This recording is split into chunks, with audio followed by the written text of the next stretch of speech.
ప్రేక్షకులందరికీ నమస్కారం. కుంభరాశి వారికి నవంబర్ 17 ఆదివారం రోజున గోచార రీత్యా ఎటువంటి శుభ ఫలితాలు కలగబోతున్నాయి, ఇంకా వీరు ఎలాంటి పరిహారాలు చేయాలి అనే విషయాల్ని తెలుసుకోబోయే ముందు మీరు ఏమైనా సమస్యలతో బాధపడుతుంటే వాటి పరిష్కారం కోసం మీరు స్క్రీన్ మీద కనిపిస్తున్న మా గురువు గారి నెంబర్ కి కాల్ చేసి మీ సమస్యలకి తగిన పరిష్కారం పొందండి. ఖచ్చితంగా మీ సమస్య పరిష్కారం అవుతుంది. అలాగే మీరు మొదటిసారి మా ఛానల్ ని చూస్తున్నట్లయితే వెంటనే సబ్స్క్రైబ్ చేసుకోండి. పూర్తి వివరాల్లోకి వెళ్తే చతుర్థ స్థానంలో సంచరిస్తున్న చంద్రుని యొక్క ప్రభావం వల్ల ఈ రోజు కుంభరాశి వారికి చాలా ప్రత్యేకమైన రోజు కానుంది. ఈ రోజు మీరు మీ ఆలోచన మరియు సృజనాత్మకతని కొత్త స్థాయికి తీసుకువెళ్ళడానికి ప్రయత్నిస్తారు. అది మీకు ఫలవంతంగా ఉండవచ్చు. అలాగే మీ ఆలోచనలు ఆవిష్కరణ మరియు దాతృత్వంతో నిండి ఉంటాయి. ఇది కొత్త ప్రాజెక్టులు లేదా ఆలోచనలపై పనిచేయడానికి మిమ్మల్ని ప్రేరేపిస్తుంది. ఇంకా మీరు వ్యక్తిగత సంబంధాల్లో మెరుగుదలని చూడడం కూడా అదృష్టవంతులు కావచ్చు. మీరు పాత స్నేహితుల్ని కలవడానికి లేదా మాట్లాడడానికి అవకాశం పొందవచ్చు. ఇది మీకు శాంతి మరియు ఆనందాన్ని ఇస్తుంది.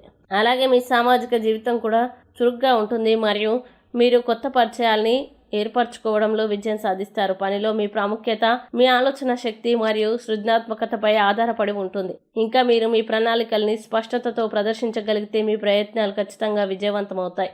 అలాగే సమూహ పనిలో పాల్గొనడానికి ఇది మంచి సమయం. మీ ప్రత్యేకమైన ఆలోచన మరియు దృక్పథం ఇతరులకి స్ఫూర్తినిస్తుంది. మానసిక ఆరోగ్యాన్ని కూడా విస్మరించవద్దు. ముఖ్యంగా ఈ రోజు కొంచెం ధ్యానం మరియు విశ్రాంతి రోజును మెరుగుపరుస్తుంది. ఈ రోజు కొత్త అవకాశాలు కుంభరాశి వారికి తలుపులు తట్టనున్నాయి. వాటిని సద్వినియోగం చేసుకుంటే జీవితం చాలా బాగుంటుంది. ఇక కుంభరాశి వారు ఈ రోజు వచ్చేటువంటి ఇబ్బందుల్ని అధిగమించడానికి, అనుకూల పరిస్థితులు ఏర్పడడానికి శ్రీ కార్తికేయ కరావలంబ స్తోత్రాన్ని పారాయణం చేయండి మరియు దగ్గరలోని సుబ్రహ్మణ్య స్వామి దేవాలయాన్ని దర్శించండి. మంచి విశేషమైన శుభ ఫలితాలని పొందుతారు. వీడియోని లైక్ చేయండి, షేర్ చేయండి మరియు మీరేమైనా సమస్యలతో బాధపడుతున్నట్లయితే వాటి పరిష్కారం కోసం ఒకసారి గురువు గారి నెంబర్ కి కాల్ చేసి మీ సమస్యలకి తగిన పరిష్కారం పొందండి. ఖచ్చితంగా మీ సమస్య పరిష్కారం అవుతుంది. ఇంకా మీరు అనుకున్నటువంటి అన్ని పనుల్లో అంతా మంచిగా జరగాలని కోరుకుంటూ సర్వే జన సుఖినో భవంతు.